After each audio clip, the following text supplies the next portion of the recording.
No cometas estos errores al programar tu placa Arduino. En este video voy a mencionar los errores más comunes que se ven en la programación del Arduino, pero lo voy a enfocar desde el punto de vista de las buenas prácticas en la programación del Arduino que te van a permitir obtener un código limpio. Así que quédate hasta el final para que averigües si cumples con las buenas prácticas que menciono en este video.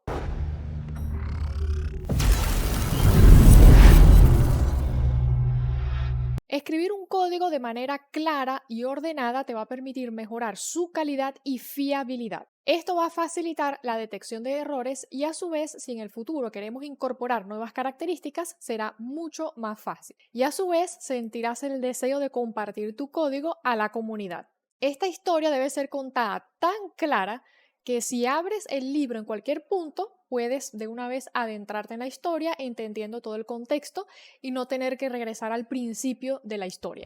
Una vez reconocido la importancia de desarrollar un código estructurado, limpio y ordenado, vamos ahora a mencionar las buenas prácticas que te van a ayudar a mejorar como programador. Buena práctica número 1.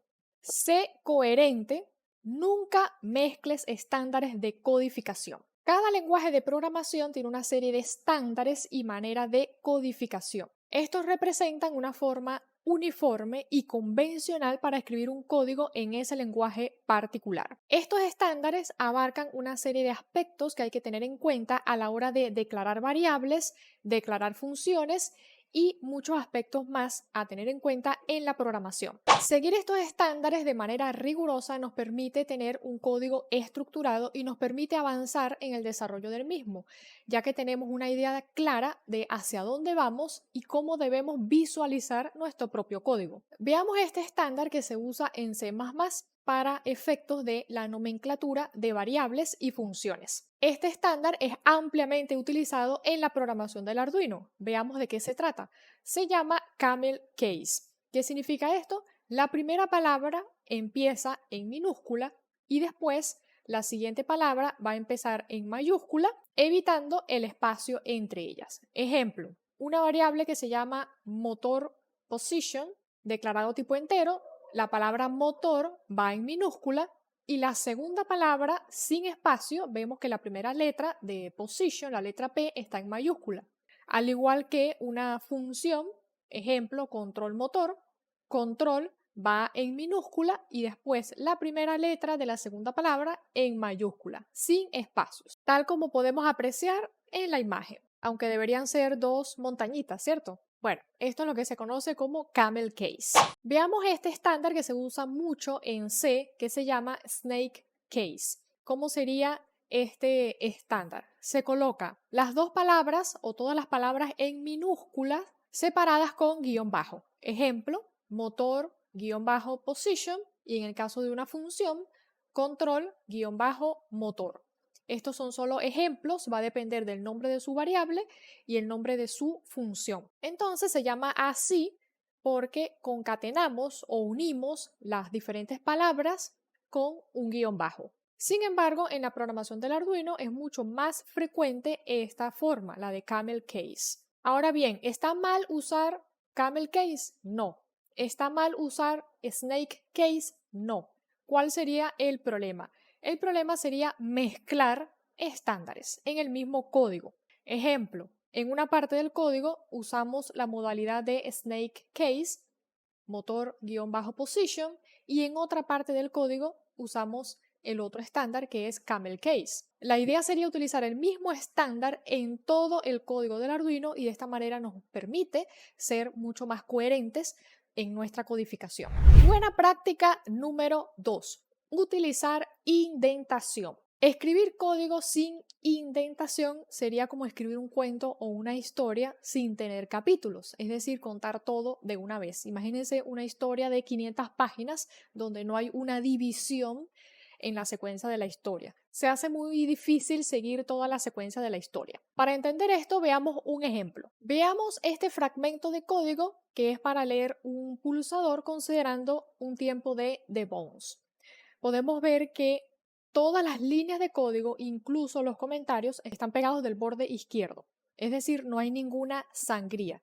A eso se refiere la indentación, dejar una serie de espacios que nos permita ver el código de una manera más simple y que se pueda entender más rápido. ¿Cómo podemos lograr la indentación? Simplemente supongamos que tenemos el void loop, que sería el programa principal, y dejar una serie de espacios. Pueden ver que el mismo entorno de programación del Arduino me va dejando como una referencia del espacio entre el borde izquierdo y la siguiente línea de código. Ejemplo, tenemos este void loop y después tenemos un condicional if dentro del void loop.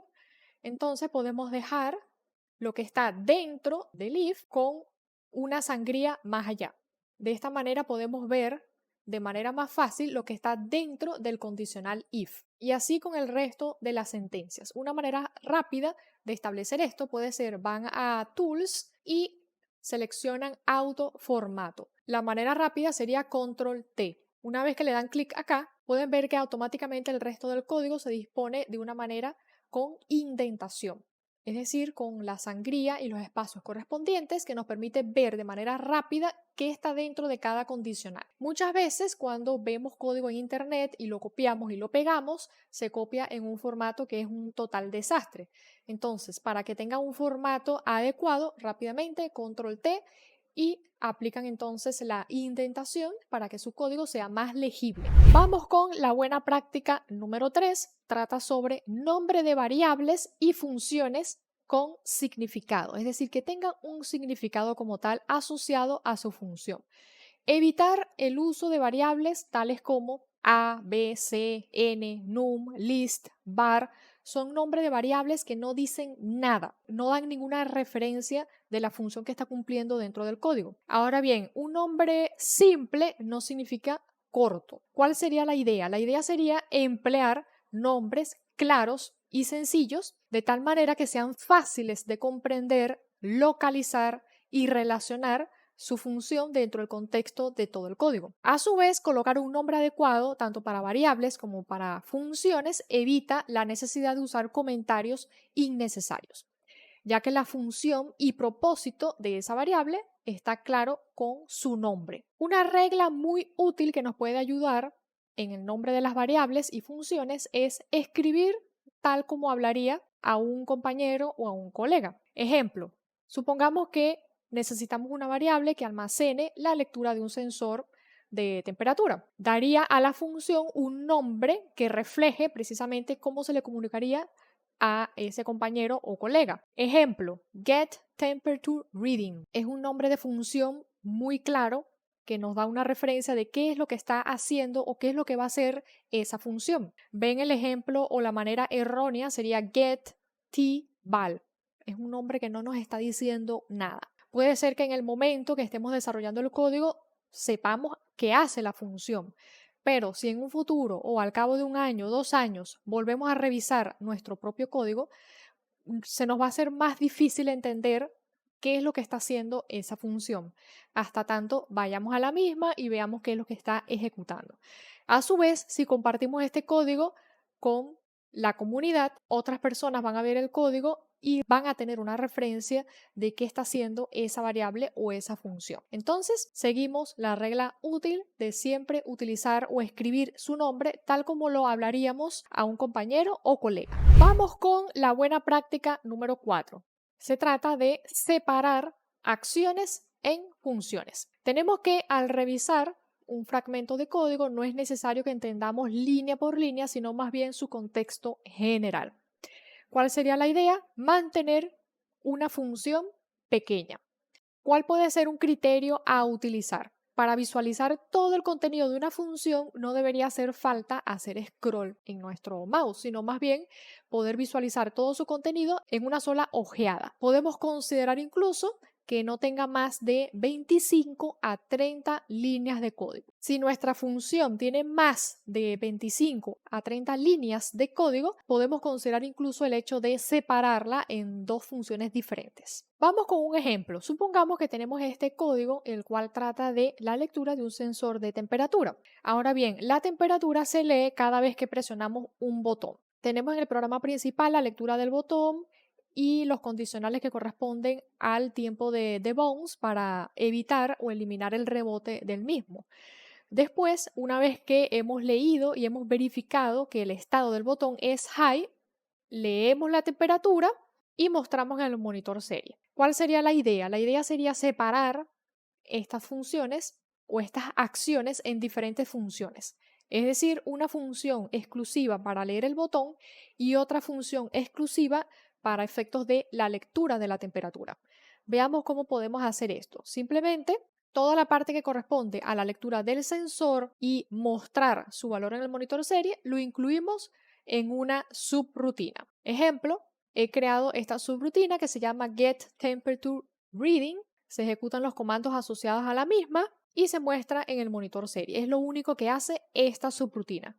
Entonces, esta subrutina con este nombre, hacemos el llamado desde las sentencias que corresponden a la lectura del botón. A su vez, esta parte también la podemos incluir en otra subrutina que se llame lectura del botón, por ejemplo. Entonces voy a crear otra, ejemplo, get button state. Dentro de esta subrutina hacemos la lectura del pin digital y todas las consideraciones en relación al tiempo de debounce. Desde esta subrutina se hace el llamado a la otra subrutina para la lectura del sensor de temperatura. Ahora bien, esta de get button state se llama desde el void loop. De esta manera hemos separado las acciones o diferentes acciones en diferentes funciones y cada una es llamada cuando corresponde. Se tiene que cuando tu código es ordenado y bien estructurado, las probabilidades de cometer un error se reducen drásticamente. Aunque, como sabemos, todos somos humanos, podemos cometer errores. En dado caso de que ocurra un error de compilación, va a ser mucho más fácil detectarlo y resolverlo. Al tener una función mucho más corta y reducida, se nos va a hacer mucho más fácil su lectura y revisión. Simplemente viendo el nombre de esa función, podemos rápidamente tener una visión clara qué acción está cumpliendo dicha función para poder resolver el problema rápidamente. Buena práctica número 5. Reutilizar código. Puede darse el caso durante la codificación de nuestro código para el Arduino en el cual tengamos una secuencia de acciones repetidas en dos funciones diferentes. ¿Cuál sería la idea en este caso? Bueno, tomar ese conjunto de sentencias o de secuencia de acciones y separarlo en otra función aparte de tal manera de hacer el llamado de la misma en el punto que corresponda. Veamos el siguiente ejemplo. Tenemos el mismo planteamiento. La lectura del botón, cada vez que presionamos el botón, se efectúa la lectura de un sensor de temperatura. Ahora vamos a incorporar otra acción adicional que sería hacer que un motor paso a paso haga un giro o una revolución completa, que sería 200 pasos en sentido horario. Supongamos que esa acción se ejecuta al momento de presionar el botón. Se presiona el botón y se ejecuta un ciclo que se repite 200 veces para generar una señal de pulsos que permita que el motor haga una revolución completa. Pero a su vez, supongamos que el planteamiento también es que si la temperatura supera los 20 grados centígrados, también el motor hace una revolución completa. Entonces vemos que esta acción se repite en dos funciones diferentes. Se ejecuta en la función de lectura de la temperatura y también se está ejecutando en la función que corresponde a la lectura del botón. ¿Cuál sería la idea? Bueno, tomar este fragmento de código y separarlo en una función aparte. Entonces, esto lo voy a eliminar de acá, a su vez esta parte también, y ahora lo he agregado en una función que he llamado control motor. De esta manera hago el llamado de esta función en los puntos donde corresponde. ¿Cuál es la idea? Obtener un código más corto, más simplificado y mucho más legible y fácil de leer. ¿Cuáles serían las ventajas de reutilizar código? Tenemos dos principalmente. Mantenibilidad, que se refiere a que vamos a obtener un código mucho más fácil de mantener. Si en el futuro hacemos mejoras en nuestro código o agregamos características, va a ser mucho más fácil mantener o efectuar esta operación de mantenimiento en nuestro código. A su vez, tenemos el factor memoria. ¿Qué quiere decir esto? Tenemos menos líneas de código, esto corresponde a menos memoria que vamos a usar en nuestro chip. Y esto es un factor sumamente importante a la hora de codificar microcontroladores. Por último, otra buena práctica a considerar a la hora de programar nuestro Arduino es habilitar y deshabilitar el modo debug. Muchas veces cuando estamos en el proceso de pruebas de nuestro proyecto se requiere mostrar en el monitor serie las variables para poder verificar si está funcionando bien o no. Entonces, lo que solemos hacer es agregar un montón de serial print en muchas partes del código para poder mostrar en el serial monitor los valores correspondientes.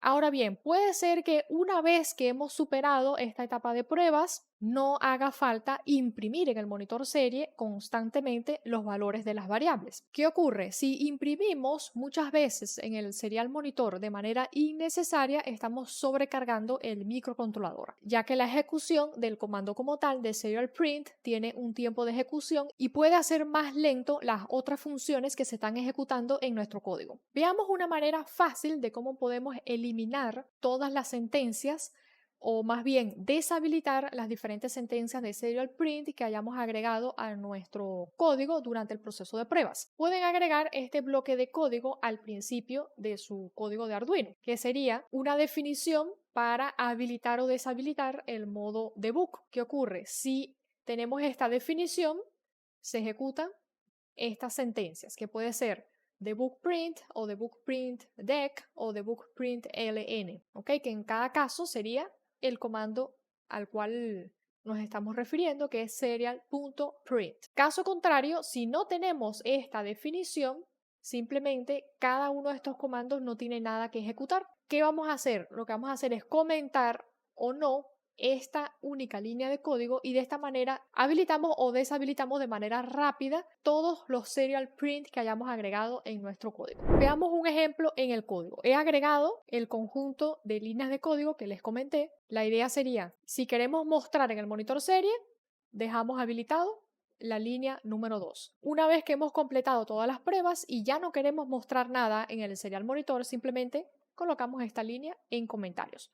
No nos va a dar ningún error de compilación porque tenemos esta definición de if y else. Es decir, si el código no detecta esta definición, simplemente va a ejecutar alguna de estas sentencias, pero alguna de estas sentencias no tiene nada. ¿Ok? Supongamos que tenemos habilitado el modo debug. ¿Qué es lo que vamos a hacer? Según corresponda, ejemplo, puede ser que necesite imprimir sin salto de línea o imprimir el valor en decimal o imprimir con salto de línea. Vamos a suponer que copio la línea número 7 y voy a todas las partes del código donde muestro en el serial monitor, que sería acá. Es decir, voy a reemplazar todos los serial print por debug print. De esta forma, si yo deshabilito la línea número 2, la parte de debug, simplemente no se va a mostrar nada en el monitor serie, que sería la lectura del sensor de humedad y de temperatura. Estos son solo algunos de los fundamentos esenciales para mejorar tu habilidad en programación. No significa que sean los únicos que existan,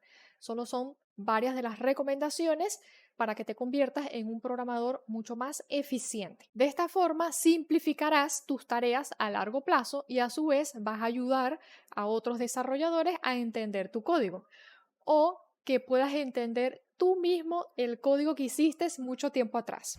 Déjame en los comentarios si conocías todas estas buenas prácticas aplicables a la programación del Arduino. Si conoces alguna otra práctica que no mencioné en este video, déjalo en los comentarios y así nos ayudamos entre todos a convertirnos en mejores programadores. Si te gustaría aprender más sobre la electrónica y la programación del Arduino, te puedes suscribir a la membresía B-Circuit. Al suscribirte en la membresía B-Circuit tienes acceso a varios cursos grabados, empezando con electrónica desde cero, luego electrónica analógica y digital, programación de Arduino y diseño de circuito impreso. También tienes acceso a clases en vivo que vemos todas las semanas, donde me puedes hacer preguntas y todas las consultas en relación al contenido que hayas visto. En las clases en vivo también vemos temas nuevos cada semana. Espero que este video te sea de mucha utilidad para que te conviertas en todo un profesional en la programación del Arduino. Mi nombre es Kathleen y nos vemos en un próximo video. Chao.